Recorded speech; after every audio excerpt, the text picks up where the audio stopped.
ležím v trávě, prsty prosévám teplou hlínou. Míchám koktejl právě z fantazie, světla stínu, Luizi, rozumíš?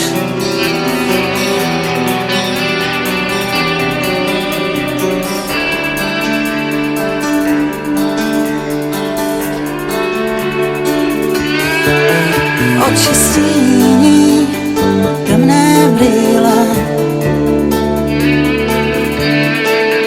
tak se zavírám, slunce sálá.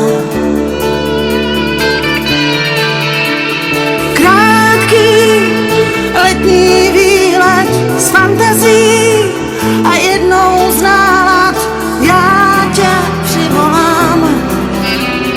Luizi,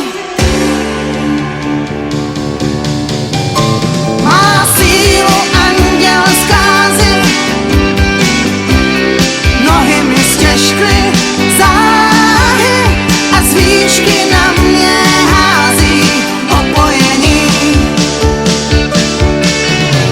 Jsem se zdál i líně použít procesí mléčné dráhy, jak zvláštně každý touží po spojení.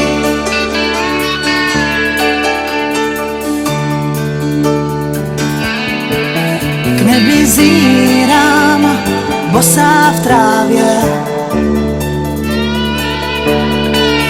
tvoje poselství, to mě chrání. Ráda, proč tu závěť fantazie, snů a přání nám všem zůstanou. Luizi,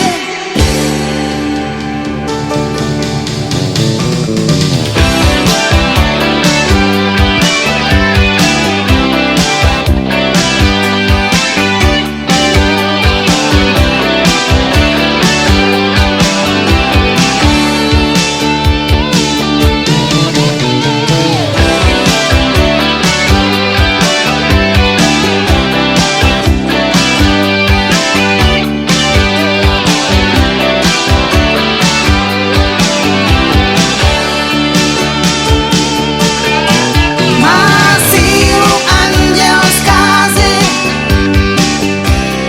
nohy mi stěžkly záhy a z výšky na mě hází opojení. Jsem se z dálky líně použít procesí mléčné dráhy, jak zvláštně každý touží po spojení. Má sílu anděl zkázy, nohy mi stěžkly záhy a z výšky na mě hází opojení. Jsem se z dálky líně použít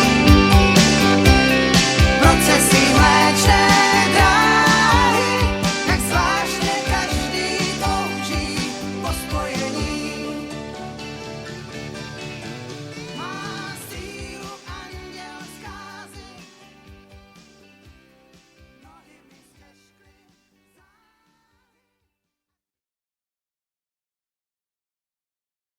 Ferdinand Habsburský opíral svůj nárok na český trůn o sňatek s Annou Jagellonskou, sestrou Ludvíka Jagellonského, a o dynastické smlouvy mezi Jagellonci a Habsburky.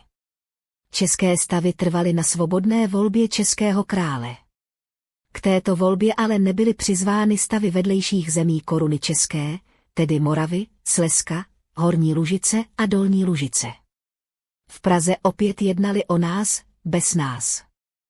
Pro Slezsko to byl vážný problém, protože bylo součástí koruny české, ale nemohlo se k volbě panovníka přímo vyjádřit. České stavy tak vystupovaly, jako by mohly rozhodovat za celou korunu českou, což bylo ve Slezsku vnímáno jako politická arogance. Morava, Slezsko a Lužice proto nepřijali Ferdinandovu volbu jako vlastní stavovské rozhodnutí. Ferdinanda uznali spíše na základě dědických nároků jeho manželky Anny Jagellonské. Tím vznikl ústavně právní problém, protože v Čechách byl Ferdinand králem z volby, zatímco ve vedlejších zemích byl přijímán spíše z dědického práva.